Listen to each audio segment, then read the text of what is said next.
para lustrar los zapatos. Entonces esa banquita, la primera parte era para entintar, la segunda parte era para imprimir y de eso se amarraba un cordel y con eso amarraba mis copias ahí.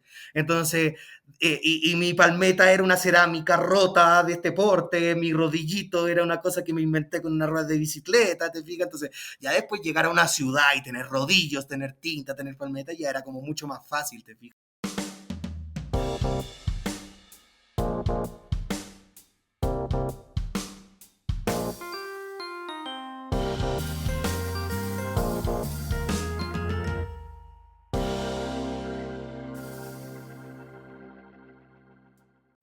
Hola amigos y amantes de la gráfica, bienvenidos al episodio número 84. Les habla su anfitrión Reinaldo Gil Zambrano, trayéndoles una nueva conversación en español con artistas que usan el grabado y métodos de impresión para hacer algo más allá de lo esperado.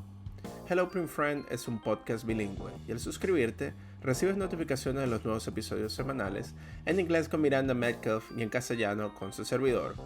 Hoy y todos los días, demostrando que la gráfica está más viva que nunca. Hello Print Friend es traído a ustedes gracias a Speedboat, que ha ofrecido un rango extenso de productos de muy buena calidad para tu arte desde 1997. Productos como Arnhem 1618, un papel de alta calidad y bajo costo hecho en colaboración con una fábrica de papel cerca de la ciudad de Arnhem. Artistas y maestros impresores como nuestro editor Timothy Pauchak lo usan frecuentemente para sus silografías. A su vez que Miles Calver motiva a sus estudiantes a participar en la competencia anual de Speedball, Nuevas Impresiones. Así que si buscas un papel económico que aguante cualquiera de tus ideas en tinta, busca ya en la página web speedballart.com para que sepas dónde puedes ubicarlo. En el programa de hoy estaré conversando con Silotrópico, obrero gráfico chilombiano, nacido en Chile pero viviendo en Bogotá. Conversaremos sobre su sueño de viajar haciendo gráfica, intercambiando su conocimiento por medio de la imprenta callejera durante su travesía por el sur.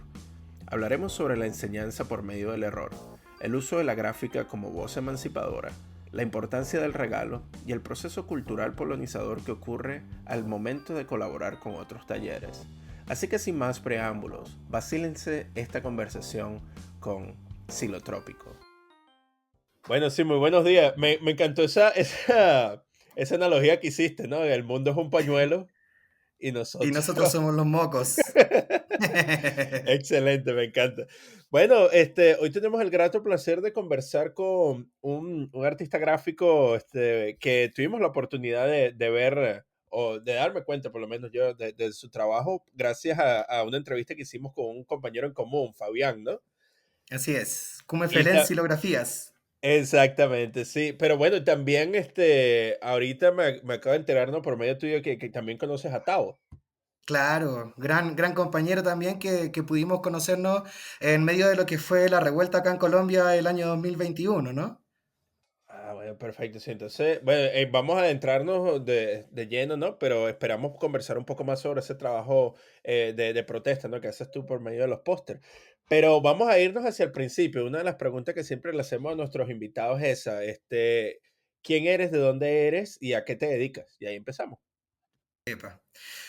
Pues bueno, el seudónimo que manejo es Silotrópico, que un poco es como la conjugación de mis dos grandes amores desde donde yo como que abarco este mundo de la gráfica y todo el trabajo gráfico, que vendría siendo como mis orígenes por un lado de la silografía, la gran técnica que es la que me encantó y la que me enamoré y con la que me quedé muy pegado durante mucho tiempo.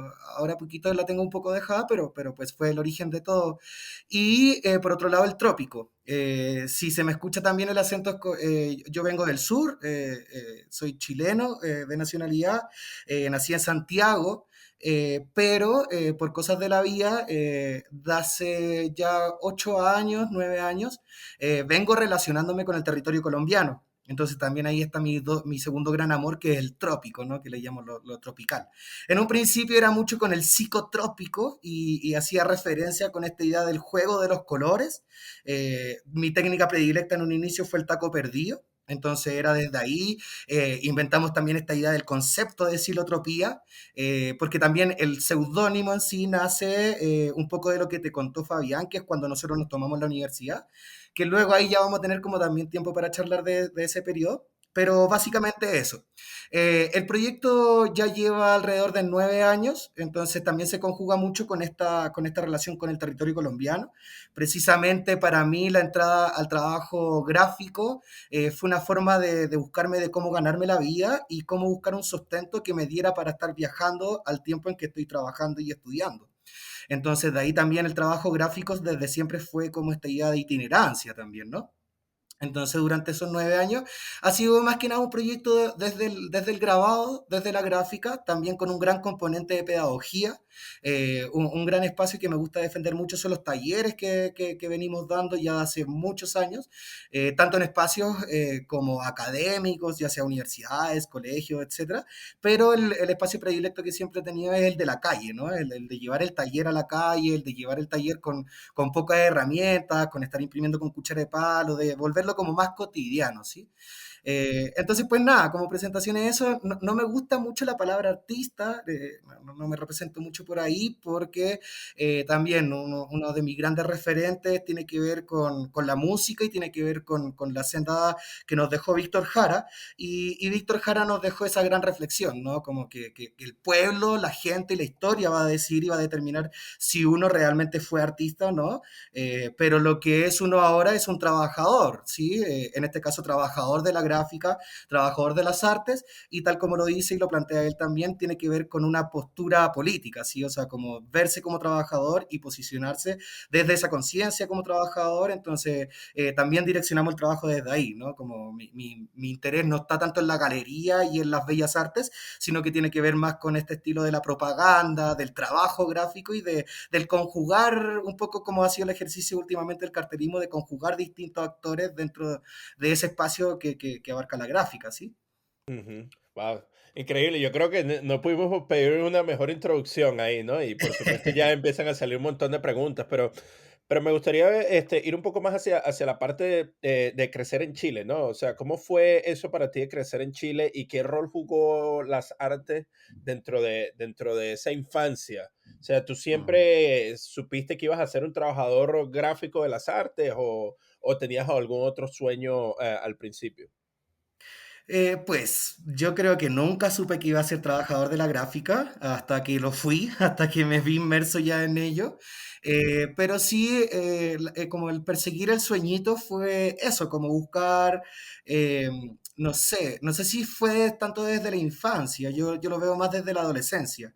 O sea, claro, en la infancia uno lo primero que hace antes de aprender a incluso a escribir o hablar es a dibujar, ¿sí? Entonces el dibujo siempre estuvo presente, pero tanto así como las artes, yo viniendo también como de barrios populares y de una familia bien humilde, no teníamos esa relación, te fijas, o sea, nunca tuve ni un familiar artista, ni tuve nada parecido que tuviera que ver con las artes, ¿sí? Mi encuentro con las artes fue finalmente en el colegio, en la secundaria, allá en Chile se le llama educación media, y tiene que ver también con esta idea de la revolución pingüina, o sea, siempre fue también acompañado con tiempos de revuelta o tiempos de manifestación. Entonces, yo por lo menos cuando pasé en el colegio, fueron esos tiempos del 2008, 2006, por ejemplo, en donde fue esta revolución pingüina, donde todos los estudiantes salieron a protestar, en donde el arte no era visto desde el museo, sino que era visto como una acción de protesta y como una herramienta para llevar esta protesta de una forma más creativa, de una forma, no sé, más llamativa, más que convoque más, ¿sí? Entonces, desde ahí fue mi búsqueda, ¿sí? Yo me acuerdo muy cuando chico yo busqué, yo probé con la guitarra, traté de tocar la guitarra, me fue súper mal, traté con la batería, tampoco pude, traté un tiempo con la poesía, con la escritura, no, me daba un pudor y una vergüenza lo que escribía, hasta que en el momento en que llegué a la fotografía fue la primera Oh, entrada. Yo ahí ajá. logro ganar un par de concursos cuando era chico, y me empecé a armar también como de este grupo de amigos que teníamos en el colegio, que en un principio nosotros éramos muy activos desde el centro de estudiantes, nosotros nos organizamos y éramos parte del centro estudiante, y de a poco mis compañeros se fueron yendo del colegio, entonces ya el colegio no era un tema que convocaba, y ahí fue cuando nosotros nos empezamos a preguntar, pero pues bueno, nosotros seguimos con ganas de hacer cosas, ¿dónde las hacemos? Ya no es el colegio.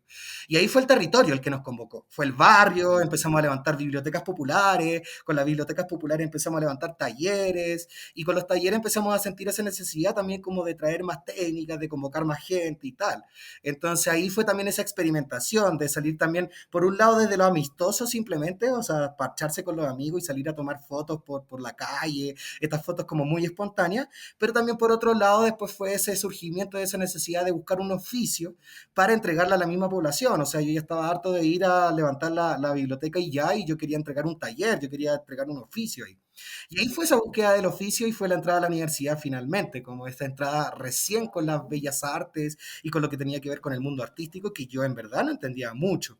E incluso mi familia también era muy chistoso que no lo entendían, o sea, yo haciendo ejercicios de líneas y tal, y yo me acuerdo amaneciéndome con esos ejercicios y mi papá ahí mirándolo y diciendo, ¿y esto es arte?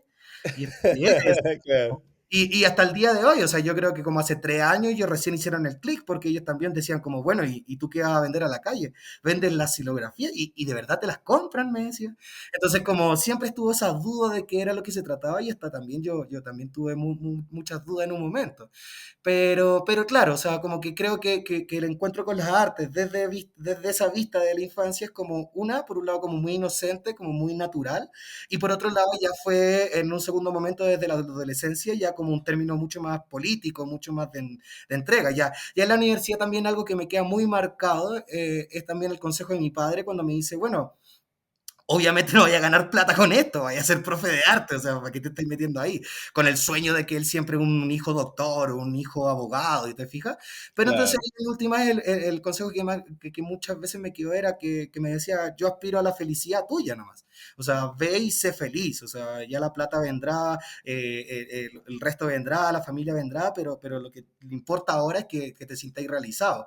Entonces creo que ese espacio de la arte me lo ha dado todo, o sea, me ha dado la posibilidad de viajar, me ha dado la posibilidad de conocer a mis héroes, ha dado la posibilidad de poder relacionarme con cosas que yo no conozco directamente, pero sí me gustaría investigar, como son los pueblos originarios, cómo es este encuentro con esos pueblos, cómo es la misma participación en la protesta, ¿te fijas? O sea, un momento muy lindo que yo tuve es como con toda esa conciencia de poder crearme un oficio para poder entregar a la pobla, como no sé, como esto es lo que vengo a ofrecer yo dentro de la protesta, fue muy lindo encontrarme en el estallido ya con un oficio hecho y derecho y que ya estaba más o menos ya sabía cuál era mi rol en esa protesta, ¿te fijas? Y Claro. eso es toda esa construcción de atrás. Y a ese caso, o sea, tú tenías bueno, ya tú hablaste de Víctor Jara, ¿no? Como una gran influencia, pero tú tenías algún tipo o algún otro trabajador de las artes que haya tenido un rol parecido al tuyo. O sea, que tú seguiste como un modelo para poder hacer esa realidad de viajar por medio de tu trabajo, de utilizar tu iconografía para poder realzar la voz de las personas durante la protesta. ¿Cómo fue ese proceso al principio, no? Para tú poder crear esa realidad en la que tú ahora vives. Yo creo que fue como siguiendo los ejemplos y como estando con la oreja y los ojos muy abiertos. Entonces, estar muy atento a cuál eran mis intereses y cuáles eran mis gustos y sobre todo, por ejemplo, hoy en día me siento también como posicionándome desde ahí, ¿no? Como mirando para atrás y viendo cuáles son mis gustos desde chico, qué es lo que me convoca y desde ahí también entendí un poco que por qué estoy haciendo lo que estoy haciendo, ¿no? Entonces, no podría posicionarlo como en un gran referente, sino que es como una combinación de muchos lados y de muchos lados como, no sé, desde el señor que vendía sopaipilla en la esquina que me dio algún consejo, hasta los grandes que yo veía a través de internet y cosas así. Por ejemplo, el año pasado tuve la gran dicha, o el año antepasado, no, el año pasado, tuve la gran dicha de poder tener charlas con el Gran Om, por ejemplo. Y Gran Om para mí era mi máximo referente porque yo eran los carteles que venía viendo desde los 15 años, 16 años, ¿te fijas? De hecho, yo no me había dado cuenta que cuando había visto esos carteles es cuando yo decidí como parce, eso es lo que yo quiero hacer, ¿no? Como ahí me veo, ¿te fijas? Pero también está como, por ejemplo, el gran referente de mi papá, ¿te fijas? Mi papá también, siempre diciéndome como, parce, o sea, lo que importa es esto, lo importante es la dicha que sentís en esto, lo que podía hacer, como el gran poder que manifestáis desde ahí también. Y por otro lado también, por ejemplo, yo aprendí mucho en la calle, porque también muchos años me dediqué a trabajar en la calle. Yo era, antes que un artista o grabador, era un vendedor ambulante, ¿te fijas? Y dentro de ese oficio, yo era el que iba a vender papel. Y la gente no entendía cómo este weón vendía tanto papel. O sea, ¿qué era eso? Y ahí era cuando uno le hacía entender como, parce, no es solo papel, sino que una silografía, es un grabado y tal, ¿te fijas? Entonces, en la calle también me encontré mucho con eso. Cuando en un momento yo salgo a viajar, ahí también como un poco la cronología, o sea, yo conozco este oficio, hay un compañero que es desea silografía, mi gran maestro Coco, el primero que me mira los dibujos y me dice, esto tú lo podés vender en la calle y esto te puede ir bien. Y ahí yo le digo, bueno, ¿cómo es que se hace esto? Y él es el que me enseña el oficio de ir a vender a la calle, por ejemplo. Así se monta, así se ofrece, así se hace esto, tal. Y ahí empezamos a escalar, ¿no? Como que empecé a ir, a probar. Obviamente hubieron meses donde yo no vendía absolutamente nada, muchas veces me devolvía con menos plata de la que iba a la casa, pero entonces yo siempre como muy concentrado en que, bueno, esto va a ser un periodo, ¿no? Estoy conociendo recién la calle, recién me estoy relacionando, estoy conociendo cómo es esto de la ventolera y todo ese tema. Entonces, de ahí poquito fue escalando hasta que yo en un momento viajo, o sea, me empieza a ir bien en Santiago y digo, bueno, si esto resulta en Santiago, ¿cómo no va a resultar en los otros lados, no? Y ahí es cuando yo arranco un viaje por tierra, desde Santiago hacia Bogotá, fue prácticamente 4 meses. Y ahí en la calle también me fui encontrando con estos chicos que empiezan a decir como, parce, yo con esto viajo. Yo viajo con mi pan y de esto vivo y de esto hago. O sea, fue una locura. Salí con 40.000 pesos chilenos en el bolsillo. Pensando que iba a llegar a Bogotá, pero entonces con una maleta llena de grabados, con mi mochila llena de grabados. Yo me acuerdo de esa primera ida de mi casa al metro, yo no podía creer ni entendía cómo iba a llegar con ese mismo peso a Bogotá. Yo decía, es una locura, ¿no? Pero claro, llegué sin peso, pero llegué con mucho dinero, ¿no? Entonces ahí fue como esa vuelta, como yo no andaba viajando turisteando, sino que yo ando trabajando también. Y qué chévere poder tirar el paño acá, ir a bañarse al mar y volver a tender el paño más rato, ¿no? Entonces, para mí también era mucho sueño. Entonces yo digo que eso, como que esa referencia como de estas posibilidades, o como tan lindo como lo propones tú, como esta realidad que se ha construido, ha sido de esa referencia de todos, ¿no? Como desde Víctor Jara como cantautor y como muy referente de una época, como Granón, mi máximo héroe de lo que yo quería conseguir en cuanto a la gráfica, como de mis compañeros vendedores ambulantes que siempre tenían algún consejo que dar al respecto de cómo lograr un oficio para sustentar la vida, ¿sí? Entonces, No, me encanta eso, pero entonces, ¿y por qué Bogotá? ¿Qué era lo que te traía a ti de Bogotá que te hizo crearlo así como destino principal para poder ir a materializar este sueño que tenías tú? pues el primer encuentro con Bogotá fue muy natural, fue un intercambio que yo hago dentro de la Universidad de Santiago. Yo ya estudié en el pedagógico, entonces hago un intercambio a la pedagógica en Bogotá. Entonces yo digo que soy un poco hijo del peda y la peda, esa conjunción de Santiago y Bogotá. Y precisamente acá en Bogotá lo que pasa en ese primer encuentro es que me enamoro acá de una colega y fue esa construcción desde el amor, desde esa idea como de ese romanticismo, de enarbolar una relación a distancia y por eso digo como que tan presente esa idea de encontrar un oficio que me permitiera viajar, ¿sí? O sea, yo no tenía el dinero ni poder decir como ya, voy a viajar todos los meses a Bogotá, voy a viajar todos los años, yo no tenía idea cómo hacer eso, o sea, el primer viaje por tierra es precisamente por eso, porque no tenía el dinero para viajar por avión. Entonces, bueno, ya no viajo por avión, me hago la plata en el camino, ¿no? O sea, hay algún bus que llegue para allá, yo me imagino. Entonces fue eso en un principio, y luego ya esa relación termina y ahí es cuando finalmente la protesta es lo que me deja acá, y eso fue una especie de señal divina, porque fue una protesta que en un principio estalla en Santiago, que era mi hogar, y luego estalla en Bogotá, que era mi segundo hogar, luego de ya haber vivido 7 años de ir y venir. Entonces, eso fue muy mágico y ahí es cuando yo digo, bueno, no es tanto una relación amorosa con una colega o con una una persona, sino también es una relación amorosa de identificación también con este territorio. O sea, yo ya me siento ya parte de ese territorio. Y por eso siento que también aparecen carteles que reflejan mucho esa pertenencia o esa identidad con este territorio, que muchas veces decían, oye, pero tú no eres de acá, o sea, ¿qué onda? ¿Cómo estás hablando de esto si no eres de acá y cómo lo entiendes tan bien, ¿no? Entonces ahí también nace el segundo concepto que la chilombia, la patria grande. Yo ya en este día, hoy día me siento chilombiano más que colombiano, chileno, lo que sea. Aunque no creemos mucho en las fronteras y en las patrias y todo eso, pero sería una bonita forma como de describirlo, ¿no? Como... Ah, chilombiano, de eso no lo había escuchado, esa expresión me gusta mucho. Coño, pero entonces, cuando te tiraste esa travesía desde Santiago, ¿eso fueron más o menos cuántos días yendo hacia el norte? 4 meses. 4 meses, poco a poquito ibas Así por es. ahí subiendo, exacto. Y bueno, me imagino Claro. que paraste en Perú, paraste en Ecuador, Claro, las estuviste... grandes paradas primero fueron acá en Chile, o sea, allá en el sur en Chile, en Iquique y en Arica, porque Ok, también era como un poco estudiando la moneda, cómo se manejaba en Latinoamérica, ¿no? Entonces era muy chévere recoger pesos chilenos para luego atravesar la frontera a Perú, ¿no? Se triplicaba o quintuplicaba el valor. Asimismo, en Perú también no me funcionaba mucho la venta porque o tenía que cobrar muy caro o tenía que vender muy barato y luego ya cruzando la frontera a Ecuador en el dólar no iba a valer nada. Entonces en Perú fue la atravesada un poco más rápido, pero fue lo chévere de buscar, o sea, yo por ejemplo en los lugares que me quedé en las hostales fueron por trueque. Y ahí fui a buscar el trueque. Entonces yo iba a los hostales mirando con esto, te lo canjeo por una noche, por 2 noches.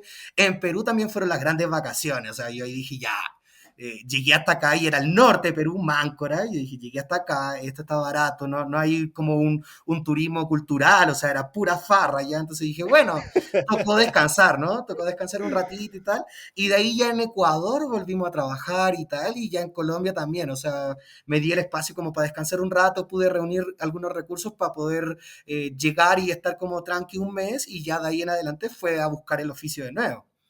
Entonces ahí fue cuando aparecieron como esta idea de la feria gráfica o los talleres itinerantes o todo eso que ya venía desarrollando como en el camino y que ahora era de una forma muy fácil ya como ya más en una base, ¿no? O sea, yo por ejemplo en Ecuador los recuerdos más lindos que tengo es que yo me armé un taller que era como una banquita para ilustrar los zapatos. ajá. Entonces esa banquita, la primera parte era para entintar, la segunda parte era para imprimir y de eso se amarraba un cordel y con eso amarraba mis copias ahí. Entonces, y mi palmeta era una cerámica rota de este porte, mi rodillito era una cosa que me inventé con una rueda de bicicleta, ¿te fijas? Entonces, ya después llegar a una ciudad y tener rodillos, tener tinta, tener palmeta, ya era como mucho más fácil, ¿te fijas? Después de haber Claro. atravesado todo eso como que yo no lo digo como tanto como dificultad, sino que era como la invención también de decir como, bueno, a ver, si queremos llevar la técnica a distintos lados, ¿cómo podemos hacerlo con pocos recursos, como con pocas herramientas, ¿no? Claro, ¿no? Y bueno, la versatilidad, la creatividad y también lo que sería la adaptabilidad, ¿no? De toda la técnica, porque eso fue como que tu escuela prácticamente, porque Tal ese cual, tipo de era, relaciones que hiciste con la gente también, eso te ayudó un montón. claro, porque en un inicio también, al menos cuando empezamos con toda esta técnica y empezamos a llevarla a la calle, no era tan común, se había dejado un poco de lado, o sea, era cuando la gráfica igual ya estaba yendo a pique, luego de todo el proceso digital, ¿no? Entonces era muy chévere, porque por un lado la gente joven no conocía mucho el proceso, pero la gente viejita, todo el mundo le recordaba algo, o sea, olfateaban esa tinta y tenían algún recuerdo con la imprenta. Entonces, para mí por lo menos siempre fue como crucial andar con alguna matriz, andar con algún rodillo, andar con algo que te lograra dar la explicación de que esto era una impresión análoga con madera. Porque si no, la gente simplemente era como, bueno, eso lo pasáis por una impresora y ya, o sea, ¿qué tanto, no? Entonces, eso era lo mismo que pasaba en Perú, era lo mismo que pasaba en el norte de Chile, lo mismo que pasaba en Ecuador. O sea, en Ecuador era tan chévere y la gente quedaba más impactada que de comprarme un grabado era de quedarse imprimiendo, ¿te fijas? Como que era esto, le volaba la cabeza, ¿te fijas? Entonces cuando le volaba la cabeza, cuando ella veía el proceso, ahí recién valoraba realmente el trabajo que veía ahí colgado, ¿te fijas? Como que ahí decía, uy, esto viene de la madera, o sea, que esto lo tallaste y lo imprimiste así tal cual como lo estoy haciendo, pero ¿y cómo lo hiciste, te fijas? Y ahí es cuando tú entras y explicarle, bueno, no fue con una cuchara de palo, sino que fue con una prensa, que la matriz ya es más grande y explicar todo el procedimiento, ¿te fijas? Entonces Sí. también era como una suerte de dar a conocer la técnica, pero también era muy chévere porque desde un inicio, con el espacio del taller de silografía del PEDA, era también como llevar nuestra protesta o nuestra forma de aprender a otros lugares, ¿te fijas? O sea, en algún momento cuando nosotros concientizamos ese espacio de taller callejero, era también nuestra respuesta al sistema de educación de mercado, ¿te fijas? O sea, nosotros era como, no solamente estamos yendo a la calle a recolectar recursos, sino que también como profesores, como estudiantes de pedagogía, estamos inventando un espacio de resistencia pedagógico, en donde estamos mirando los elementos que nosotros queremos mirar, que queremos proponer, que queremos hacer, versus a todo lo que estamos protestando. O sea, no queremos esa educación de mercado, no queremos el conductivismo, pero entonces, ¿qué? ¿Qué es lo que queremos? ¿Te fijas? Entonces, era como una forma que yo lo encontré muy chévere de llevar un discurso a la práctica y desde un espacio pedagógico. Ahí nace lo que es la lógica del regalo, nace por ejemplo, ahí yo entiendo por qué los grabadores, comúnmente yo con todos los que he conocido, son muy regalones, son muy del compartir. No es como un pintor que es como pinto mi pintura y ojalá no me la mires porque se va a gastar, ¿te fijas? No, el grabador, o sea, ven, mira, hice esta copia, quería una, te la lleváis. Total, tengo la matriz ahí, saco más, ¿te fijas? Entonces eso nos pasaba mucho en la calle y la gente no estaba acostumbrada al regalo. Tú llegabas a regalarle algo y le daba miedo, como no, que me estáis vendiendo, Claro. no, me vaya a estafar o algo así. No, parce, te lo estoy regalando. ¿Pero y qué es esto? Ah, mira, ven, ¿quieres conocerlo? Tal. Entonces ahí también nos dimos cuenta de que, por ejemplo, talleres muy lindos en donde nosotros le enseñamos a una persona y esa persona se quedaba pegadísima imprimiendo. Imprimía una copia, dos copias, tres copias. Entonces la cuarta copia venía otra persona a aprender el proceso. Nosotros le decíamos, bueno, tú ya vais por la cuarta copia, ya manejas el proceso, enséñale a la otra persona. Y esta persona que recién venía conociendo la técnica, le enseña a la otra persona y así empieza a girar. Y nosotros nos dimos cuenta que dábamos un paso para atrás y funcionaba igual, ¿te fijas? Entonces, imagínate llegar a esa conclusión. Como estudiante de profesor, nos dimos cuenta que el profesor no era necesario. Entonces, ¿qué era eso? ¿Te fijas? Como, ¿para qué estamos estudiando? ¿Qué estamos investigando acá? Entonces, también una cosa muy linda que te decía el Fabi, por ejemplo, que nosotros aprendimos la técnica de manera muy autodidacta. ¿Te fijas? Nunca hubo un profesor detrás, nunca hubo un guía detrás que dijera, esto se hace así, esto se tinta así, esto es... No, ¿te fijas? Incluso yo aprendí a imprimir imprimiendo matrices de otra persona y luego aprendí a tallar, ¿te fijas? Entonces, como que todo ese proceso fue muy autodidacta, muy instintivo. Entonces, eso es lo que se manifestó cuando nosotros dictábamos taller y a mí hasta el día de hoy se me manifiesta, es como un pudor que tengo yo de decir como si yo lo aprendí así, con esa libertad, y me encantó esa libertad que tuve de experimentar, de cagarla, de errar, de llegar a aciertos, de todo, ¿cómo voy a ir yo a interrumpirte esa libertad a ti? ¿Cachai? O sea, entonces yo en el espacio también me propongo también como que tú no eres un guía a decir las cosas como son o a entregar un recetario, porque más encima la mayoría de las cosas que hemos aprendido ha sido por errores, ha sido por experimentaciones entre comillas, erróneas de gente que va al taller y que nos enseña cosas nuevas, y por cosas como de estar observando cómo es que otro lo puede resolver, ¿te fijas? O sea, eso fue desde un inicio. El robo visual, ¿no? Como el estar mirando cómo lo resuelve él, cómo lo resuelve esta otra persona, y de ahí cómo yo lo voy interiorizando, ¿no? Entonces, cuando nos enfrentamos a los talleres, también proponemos así, como, todo bien, me pagaste porque queréis traer una guía, entonces yo me voy a encargar que no te hagas daño, que no te cortes con las gullas, que no te apretes el dedo con la prensa, todo bien, pero al momento en que me digas, bueno, ¿cómo tallo esto? No, o sea, olvídate, es tu tarea, ¿no? Desde ahí también viene como esta idea, como, y yo creo como muy importante el paso desde ahí como por la universidad y con mi profesor que era mi profesor de grabado, que finalmente mi profesor de grabado no me enseña grabado, sino que me enseña, es como un poco la parábola del pescador, ¿no? No me pasó los pescados, sino que me enseñó cómo pescar. Entonces imagínate tan linda su metáfora, que él se propone no como grabador, sino como jardinero. Entonces él no te va a enseñar a grabar, sino que te va a enseñar a regar una plantita que va a ser el oficio. Y ese oficio tú lo vayas a ver cómo verle los frutos, cómo abonarle la tierra, cómo hacer todo eso. Entonces ahí es cuando yo me encuentro también con esta lógica tan hermosa que desde ahí me quedé pegado con ella, que es la del maestro ignorante. ¿Te fijas? El maestro que se propone como ignorante, el maestro que se propone como un espacio horizontal. Y ahí también te das cuenta que el discurso no es solamente discurso, sino que también hay que empezar a enarbolarlo de una conciencia para poder llevarlo a la práctica. No es solamente tallar, no es solamente hacer un taller, sino que también todo el tiempo cuestionarse de esa práctica finalmente. Bueno, bueno, sí, no, y eso es lo que tú dices es muy, muy real, ¿no? La cuestión de tratar de incentivar la experimentación para encontrar, hacer que la gente cometa errores. Porque ese Claro. tipo de errores y soluciones visuales, ¿no? Eso es lo que te hace mejor al momento de primero encontrar tu iconografía personal, ¿no? Tu lenguaje Mm, visual, pero también al momento de hacer ese intercambio hace que la gráfica como tal crezca, ¿no? Todos los individuos crezcan. Me encanta esa metáfora del ciclo, ¿no? Que tú hiciste ahí que ahora el instructor ni siquiera es necesario, ¿no? Porque ya la gente se mm. vuelve como más proactivo, ¿no? Y empoderado a poder pasar este tipo de información. Pero quería preguntarte también, entonces, cuando tú haces ese tipo de colaboraciones, porque haces colaboraciones con la gente, enseñando, haciendo el intercambio, el trueque, em, en el caso, porque estoy viendo detrás de donde estás tú ahorita, o sea, para nuestros oyentes tienes una serie de afiches en la parte de atrás de tu estudio. Ahí veo que tienes un afiche, sí, me gustaría, o sea, creo yo que es de la linterna. Sí, Ah, ok. tal cual. ¿Cómo llegas tú luego de esa interacción, más que todo con el público, a luego de entrarte dentro de estudios ya especializados dentro de la práctica de la gráfica? ¿Y cómo es esa interacción diferente a la que tú haces con el público en general? Epa. Pues primero la interacción con el público en general es como esos espacios de taller que se han propuesto ya durante largos años, ¿no? Entonces, constantemente a mí me gusta también como ir haciendo esos talleres, una porque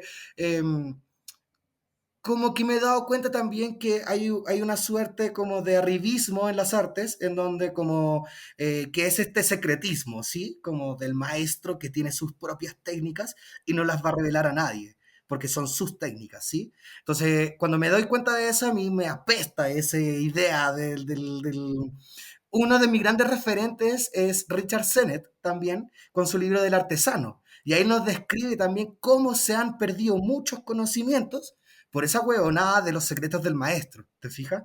Entonces, ahí es cuando uno también como, yo trato de propiciar el espacio al contrario, de ven, yo te enseño lo que hago y te muestro lo fácil que es, ¿te fijas? Que no es tan complicado.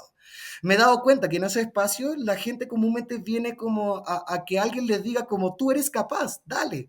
Como hay mucha gente que le hicieron mucho daño en el colegio, en donde sea, que ella dibujaba mal, que ella no servía para esto, la tele todo el tiempo nos está diciendo que las artes no sirven para nada, que va a ser un pobre de hambre, ¿te fijas? Entonces es como que esa es la misión de uno, decirle como, parce, no es tan así. Es fácil de hacer, lo puedes disfrutar y tú mismo lo podías hacer, ¿te fijas? Obviamente el primero no te va a salir la raja, ¿cachai? Yo recién al número 20 recién dije, uy, como que me gustó un poquito, ¿te fijas? Pero entonces, ¿qué? Es como darle ese pie y darle como ese empujoncito, de decir como, todo bien, ¿te fijas? Como aquí estamos para apañarnos, aquí estamos para enseñarte y lo que estás haciendo está muy bien y démosle, demos para adelante.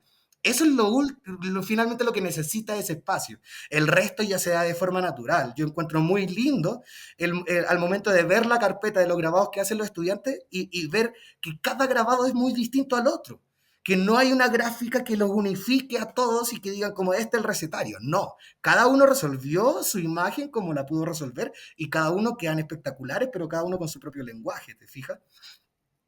Ahora, con el tema de los estudios como de los grandes maestros y como que ya tienen más experiencia en este cuento, es también como esa escuela que uno se supo hacer, ¿no? Yo lo veo así, como a mí en un momento me dejó de interesar mucho la universidad, sentí que ya esto como que no era tanto de estudiarlo dentro de una universidad y no estudiarlo desde un libro, sino que finalmente, y era como lo que más me encantaba, que es volver al paso atrás, te fijas, volver al paso del artesano, volver al paso análogo, o sea, era una locura. Yo me acuerdo al inicio que los profesores todos nos decían como, porque chucha estoy tallando algo durante 3 días, si ahora podía apretar un botón y ya, o sea, ¿qué onda? Eso ya quedó en el pasado, ¿te fijas?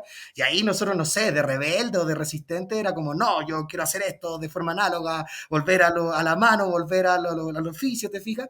Entonces, de esa manera también entendí que era volver a los talleres, ¿te fijas? O sea, la mayor escuela que uno puede tener es ir a visitar el taller de otro personaje y ahí como preguntarle por sus técnicas, por todo, ¿te fijas? Como que uno va descubriendo todo.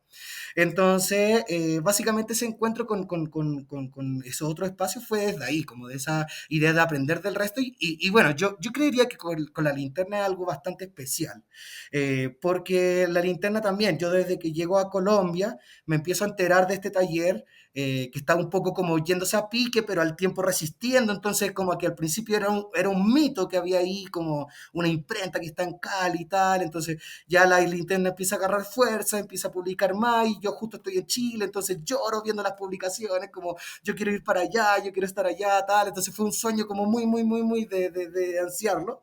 Hasta que llego ya el 2021 con lo del paro nacional.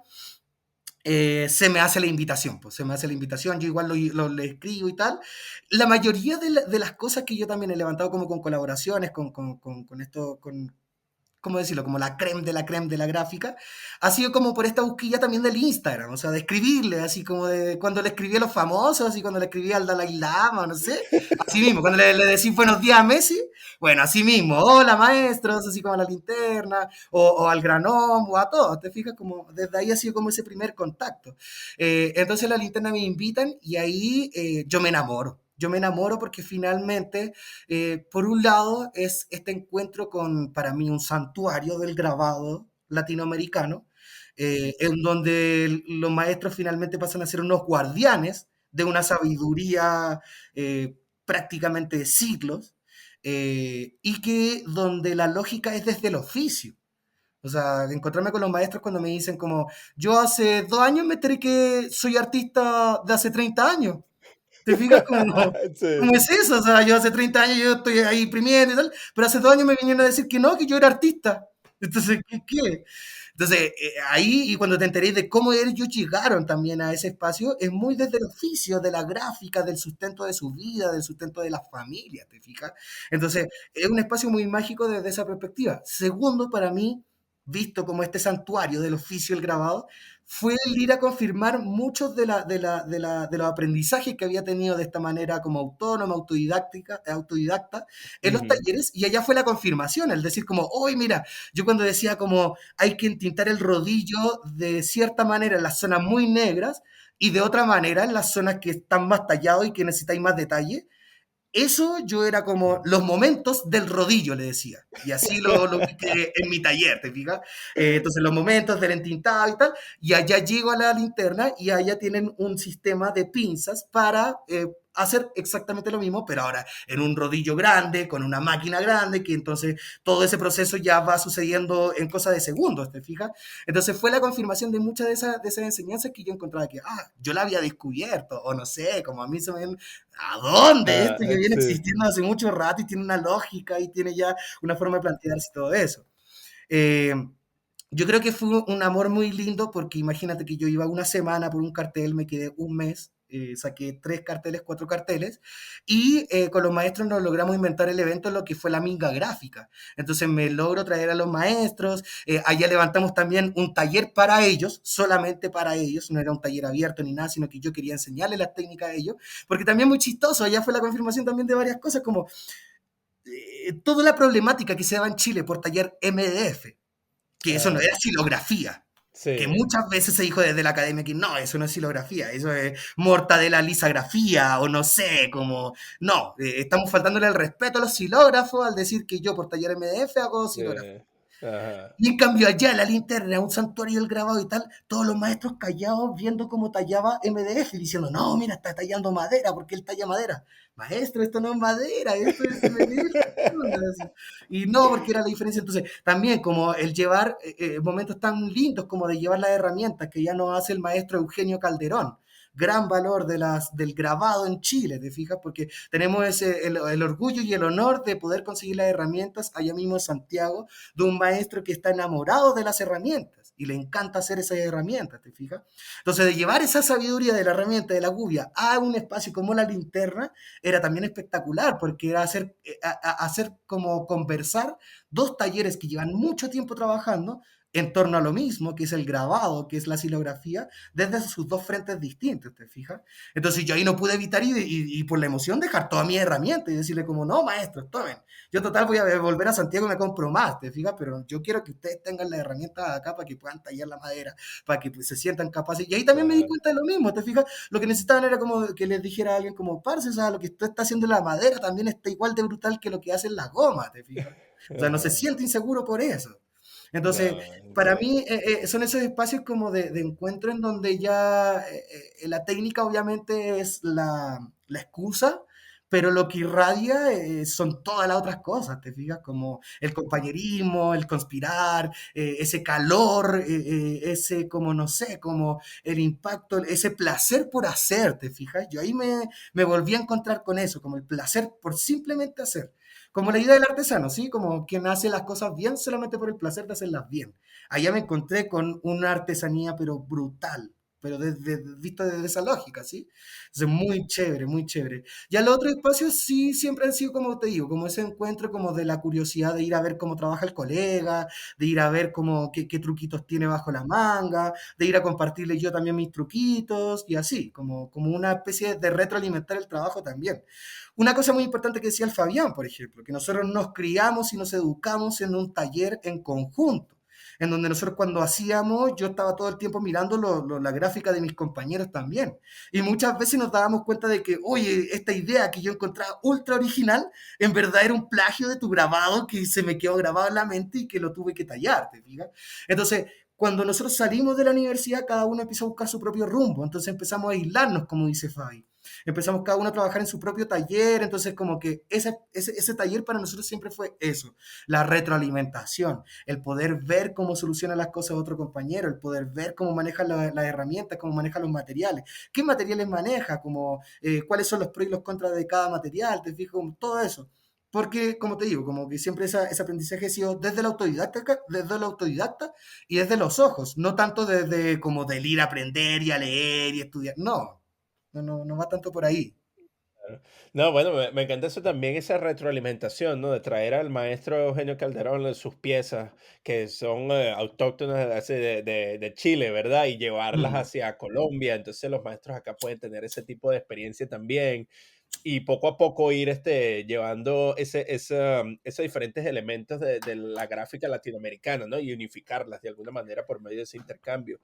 Este, te voy a llamar Silo, para decirlo más eso. corto. Te iba a preguntar con respecto a, esto es una conversación que también tuvimos con Tavo, ¿no? Sobre lo que es la cobertura del rostro. O sea, Mm. nuestros invitados, no, nuestros oyentes no pueden ver la magnífica máscara que es la que estás trabajando ahorita. Este, cuéntanos un poco más sobre el origen de ella y un poco más sobre esas razones para mantener la identidad oculta dentro del trabajo así que tú haces como trabajador gráfico, Epa. obrero gráfico. Y yo creo que al inicio, por ejemplo, lo que fue el paro del 2021 era más que nada como un tema de protección, ¿sí? Eh, como que algunas gráficas que yo sacaba también eran como muy al choque, muy al hueso. Entonces, enarbolar un discurso así, igual me daba un poco de pudor, o no, pudor por un lado y por el otro lado también como ese temor, ¿no? Como de que algo pueda pasar y tal. Me doy cuenta también cuando empiezo a salir como con amigos a pegar y los amigos muy emocionados porque un artista chileno que es pedagogo está pegando ahí y yo era como, parce, ¿por qué estoy diciendo que soy yo? O sea, calla la boca, tú no sabes con quién estás hablando, ¿cachai? Como, puede ser un compañero, puede ser un sapo, un infiltrado, puede ser cualquier cosa, entonces, ¿por qué? Entonces ahí empecé como a taparlo con un pañoleta que también me gustaba mucho portar, que era con la estrella, la Guñelve, ¿no? Que es la estrella mapuche que también ocupó mucho en los carteles. Ya el año pasado, cuando llego, se me ocurrió la idea de venir con la máscara y de empezar a plantear esta idea del personaje con la máscara, ¿te fijas? Y ahí ya era como una forma de proteger el rostro, pero también me di cuenta que era una forma de decir que lo que me interesa no es el figurar. Lo que me interesa no es que se sepa mi nombre o que me reconozcan por mi rostro, sino que lo que me interesa es que se vea la idea detrás de todo este proyecto, ¿te fijas? Entonces era esa forma de como neutralizar ese rostro y decir como aquí lo que nos importa no es la persona, no es el autor y por ende por eso ningún cartel está firmado, ni está referenciado ni nada, sino que simplemente es la idea, el poder llevar esa idea a propagandearla, llevarla a la calle o lo que sea, ¿te fijas? Por otro lado, me di cuenta que también la máscara me abrió la posibilidad de decir cosas que, como te decía, me daba pudor. Me daba pudor que me grabaran diciendo tal cosa y que luego saliera un Reels diciendo, oye, Silotrópico opina, no sé, Silotrópico odia a Boric, ¿cachai? Como, pues sí, claro, yo lo siento y chévere que lo reconozcan, pero me daba pudor que saliera mi rostro ahí, ¿te fijas? Como, no sé, era simplemente ese asunto y sentía que me liberaba para poder hacer cosas y decir cosas que quizá normalmente no tenía tanto el chance. Me he dado cuenta que también, como con la amplitud como de lo público, me he vuelto cada vez más tímido. Entonces es una forma también de enfrentar esa timidez, ¿te fijas? Como de enfrentar que cuando yo ya no quiero más, me saco la máscara y me voy a la esquina y quizá nadie me reconoce, ¿te fijas? Como que ya el personaje se volvió este. Segundo, me ha dado la posibilidad también de inventarme este personaje, de inventar el personaje carnavalero, de inventar el personaje así como de empezar a ponerle, no sé, adornos, que los aretes, que el presentar también como no solamente la máscara, sino que también el vestuario, ¿te fijas? De poder también, y ahí hago referencia a unos grandes compañeros que son desde el teatro, que yo lo empiezo a conocer también a propósito de estas ferias gráficas que empezamos a armar, que son los de la Pato Gallina, y en específico un compañero que es el de la juguetería clandestina, que es caleidoscopista, el Antonio. Entonces Antonio nos viene a proponer que por qué vamos vestidos siempre de la misma manera a las ferias, ¿te fijas? O sea, ¿cuál es la diferencia de una feria y cualquier otro día? ¿Cómo vais con la misma ropa que imprimís? ¿Te fijas? Como todo manchado y todo. Ya está bien que soy artista visual y que no te interese la imagen y tal, pero parce, o sea, estamos de fiesta, ¿te fijas? No es necesario venir de gala tampoco, pero que sea la diferencia. Y ahí nace un concepto que a mí me marca y me encanta y me enamora, que es la elegancia callejera. ¿Te fijas? O sea, nosotros por ir a la calle, por estar plantados en la calle con un paño en el suelo, no por eso íbamos a hacer menos, ¿te fijas? No por eso tenemos que ir mal vestidos, no por eso tenemos que ahí mostrarle el latch, todo. No, ¿te fijas? Te puedes vestir bien y puedes como marcar ahí como la diferencia. Hoy estamos de fiesta, hoy es nuestra gran feria gráfica, que se vea esa diferencia, ¿te fijas? Entonces ahí nace el vestuario, ¿te fijas? Como yo marcar la diferencia de que hoy día, no sé, estamos en un evento, hoy día estamos en un conversatorio, entonces no voy a ir con mi pijama, ¿te fijas? Voy a ir ahí bien vestido y voy a ir como a tratar de lucirme de alguna manera, tal. Pero también dejando en claro que eso, lo que me gustaría lucir es como esta idea de la elegancia que dijera, no yo, que lo hermoso que soy, y la foto y la selfie que me quiero sacar, no va por ahí. Entonces también ha abierto el espacio como a esta idea del personaje y ya lo más como por, entre comillas, performativo. ¿Sí? O sea, yo al momento de ponerme la máscara y de plantarme ahí en un puesto en la calle, hay mucha gente que se acerca no por la gráfica, sino como, ¿qué es eso? ¿Qué es esa máscara? ¿Y por qué te la pones? ¿Y por qué te ocultas? Y tal, y bla, bla, bla. Hasta el punto que también he empezado a explorar, por ejemplo, el maquillaje. No sé, a mí me daría quizá pudor maquillarme sin la máscara, pero cuando tengo la máscara, ¡pum! Armo el personaje, que se note que es algo que pasa en ese momento, ¿te fijas?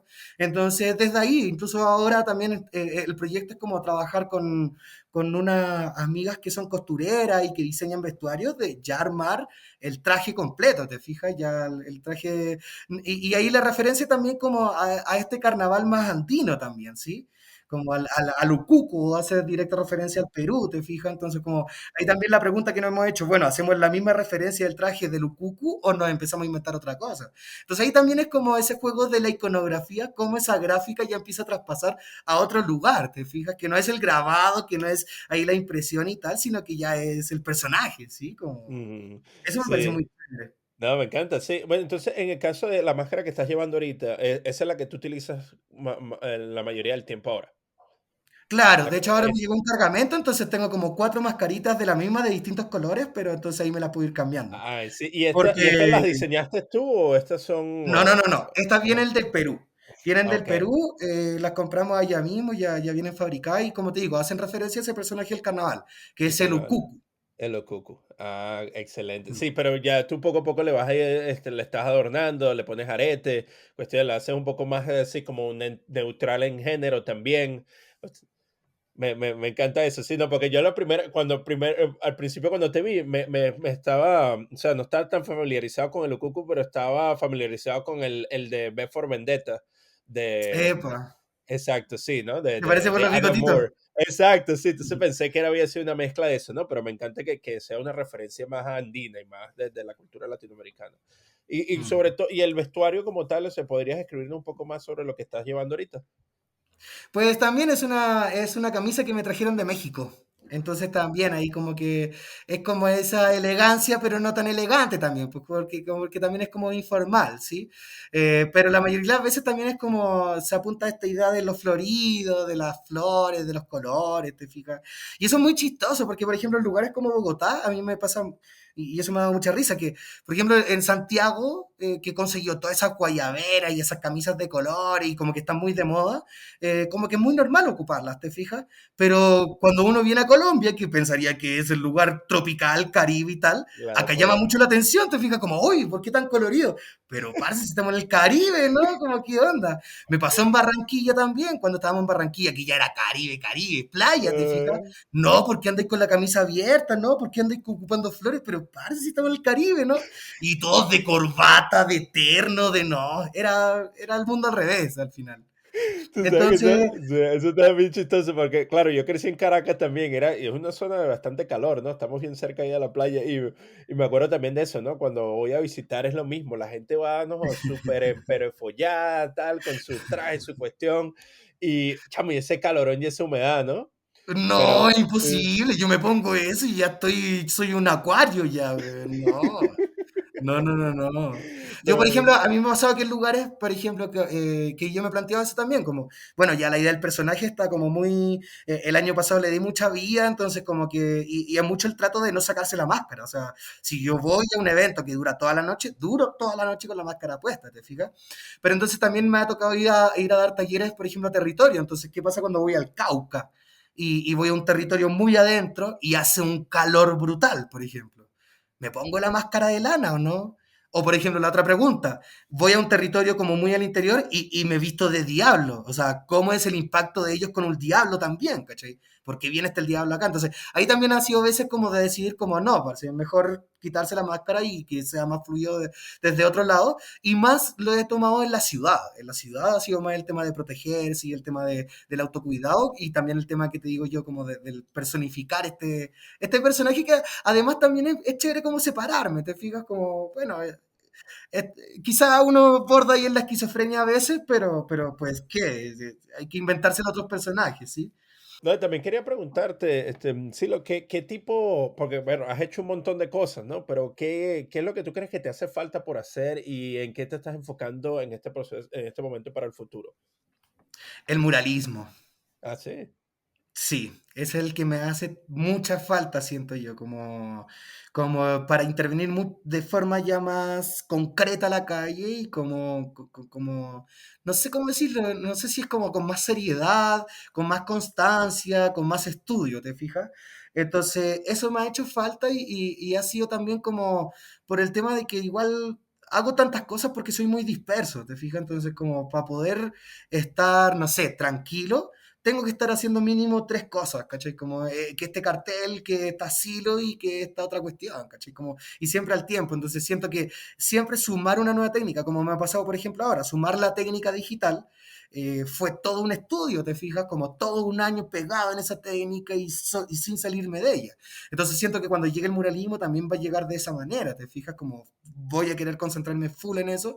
Entonces, un poco lo que estoy haciendo es como preparándome a eso, como para poder dar ese paso. Una, como volviendo al dibujo, volviendo como a estudiar bien, ya empezando a agrandar los formatos cada vez más, te fijas, como para ir soltando más la mano y tal, para ir quitándome también como ese pudor y esas inseguridades, porque finalmente el hecho de que yo no haya salido a hacer murales, finalmente es eso, pura inseguridad.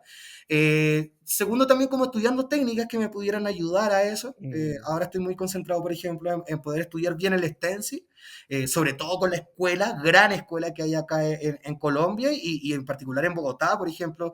No sé si has visto lo que sucede con el Instituto Bogotano de Corte, que es espectacular. Entonces, desde ahí también estudiándolo y ya preparándome para eso. Lo otro ya son como planes más como que son muy abiertos porque también como no he logrado conseguir todavía como dónde me quiero quedar, si bien Bogotá está siendo muy chévere como por decirlo, como la oficina central, por decirlo de alguna manera, ya en mayo estamos bajando al sur de nuevo a Chile y en agosto pretendo volver y ahí ya nuevamente con los planes de ver para dónde va la micro. O sea, la gran pregunta está como si el trabajo este año va a ser por fuera, es decir, ir a, por ejemplo, por fin a conocer México, tengo muchas ganas de Cuba, también ir a conocer las escuelas de allá, o más bien, que es lo que creo yo que se está sumando, más interno de Colombia. Están apareciendo unos trabajos muy chéveres. El año pasado trabajé con un documental que se llama Paisano, entonces le hice como todo el área gráfica. Si todo sale bien, se estrena ya como en 2 o 3 meses en la televisión pública y ese espacio también me hizo visitar territorio, ¿te fijas? Con ese documental fue que yo fui al Cauca, ahí me relacioné con todo lo que estaba sucediendo allá, empezamos a traernos también como este proyecto de soberanía etílica, entonces estamos apoyando como a los productores de biche y de tragos como más ancestrales también, tanto desde el lado gráfico como de darle el espacio y los eventos para que puedan vender y tal. Entonces, el segundo semestre lo más probable es que se viene la segunda temporada de ese documental. Entonces, ahí también vuelvo a meterme al territorio. Hay otro proyecto muy chévere que también estamos cruzando los dedos porque ocurra, de una escuela itinerante en la Sierra Nevada. Entonces, ahí también serían con las comunidades de los arhuacos. Y por otro lado también yo ahora me gustaría levantar mucho también ahora, aprovechando de ir al sur, de ir a visitar a las comunidades para Temuco y todos las dificultades que están atravesando, que están pero brutales por estos días. Se les han robado la cosecha, el sur está completamente militarizado, entonces también ahí hace falta mucha ayuda, mucho apañe, que yo por un lado lo he tomado como desde lo que puedo hacer desde acá, como en cuanto a visibilidad, pero ya ahí como ir a ver más el territorio. Pero como te digo, hay muchos planes como más de Colombia y sobre todo como que el año pasado una de mis conclusiones también fue como apuntarle al territorio. Me interesa mucho de ir a eso, como al territorio a trabajar. Y creo que ahí también es como de poder conjugarla con el mural, yo creo que eso va a ser un paso natural. Bueno, Bravo, muchísimas gracias por compartir este espacio con nosotros, por la inspiración, por sí, por permitirnos soñar contigo, ¿no? De este tipo de intervenciones en donde uno como individuo puede de verdad tener un impacto dentro del ambiente donde uno está y al enseñar y transmitir este tipo de técnicas, ¿no? Y propagar un mensaje de solidaridad, se puede tener un impacto muchísimo más grande, ¿no? Y cambiar el mundo donde estamos. Entonces, de verdad acá te mandamos un muy fuerte abrazo desde Spokane. Somos grandes fans de tu trabajo y bueno, te deseamos el mayor de los éxitos, pero antes de que terminemos, por favor, dile a nuestros oyentes dónde pueden ver tu trabajo y dónde pueden seguir tu trabajo. Epa. Pues bueno, actualmente la gran plataforma que estamos ocupando es el Instagram, entonces ahí la página es Silotrópico, tal cual. También estamos en el Facebook y ya en forma presencial estamos actualmente tanto en Colombia, Bogotá, como en Chile, Santiago. Entonces en Bogotá tenemos 2 tiendas abiertas, que es Sumapaz y La Trocha Cerveza, que también esos son procesos muy chéveres que hemos estado acompañando sobre todo como a estos procesos del acuerdo de paz. ¿Sí? Entonces son proyectos confirmantes del acuerdo de paz que estuvieron participando de la guerrilla en su momento. Entonces también está chévere como conjugar esa resistencia gráfica con la resistencia que están haciendo ellos de como reinventarse esta situación dentro de lo que sería como la sociedad civil. ¿Sí? Y ya en Santiago tenemos nuestro puesto con el gran colega Coco, Doctor Coco Arts, está ahí como DCA Silografías y él tiene su puesto allá en Santiago, en Providencia. También invitadísimos, ese puesto es brutal porque Coco también se ha encargado de armar una real pinacoteca del grabado santiaguino al menos, ¿sí? Entonces, si hay alguien que hizo grabado en Santiago, lo más probable es que esté en la carpeta de Coco ahí a su disposición, ¿sí? Y nada, también agradecerte a ti el espacio. Muy chévere y muy emocionante y reconfortante lo que me dices. La idea acá es seguir soñando siempre y seguir creyendo. Bueno, es muy chévere porque yo como con el espacio del cartelismo también se me han dado muchas reflexiones y he podido dar espacio a muchos referentes míos, como tanto Víctor Jara, Violeta Parra, como fue hace poquito al subcomandante Bodoque de 31 minutos, y así. Entonces, ha habido una reflexión ahora último sobre todo el tema zapatista artista, que es como este tema de otro mundo es posible, y que ahora últimamente con todo el tema de las reflexiones que hemos tenido con los arhuacos, las reflexiones que hemos tenido con el pueblo mapuche, ha sido también llegar a eso de que ya es posible, o sea, ya existe. Otro mundo ya existe y más bien no es que estamos soñando, sino que más bien reivindicando esas resistencias que ya existen. Y por eso precisamente es lo que te digo yo sobre los territorios. ¿Te fijas? Yo creo que ahí está la clave de hoy en día. O sea, o si no, nos vamos a la extinción. Y que cada vez lo vemos más probable, pero yo creo que la clave de la resistencia está ahí en los territorios y en la sabiduría que han podido tener estos pueblos ya milenarios, ¿sí? Aprecio muchísimo la reflexión y bueno, y seguiremos con un ojo en el Instagram viendo el desarrollo de tu trabajo y por supuesto esperamos ver los murales pronto y Eso. sobre todo, bueno, y avísanos cuando el documental salga porque me encantaría por lo personal poder verlo y poder ver tu De trabajo una. también. Por estos días se va a estar publicando el tráiler, porque precisamente el gran lanzamiento va a ser la próxima semana, a propósito de nuestro evento de soberanía etílica.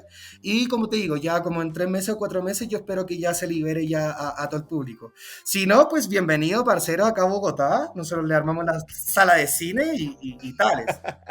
Excelente, bueno, un muy fuerte abrazo, Silo, muchísimas gracias por tu tiempo. Lo mismo digo mi hermano. Muchas gracias por la invitación. Bueno, este ha sido nuestro episodio del día. Acompáñanos la siguiente semana, donde estaremos conversando con otro invitado especial.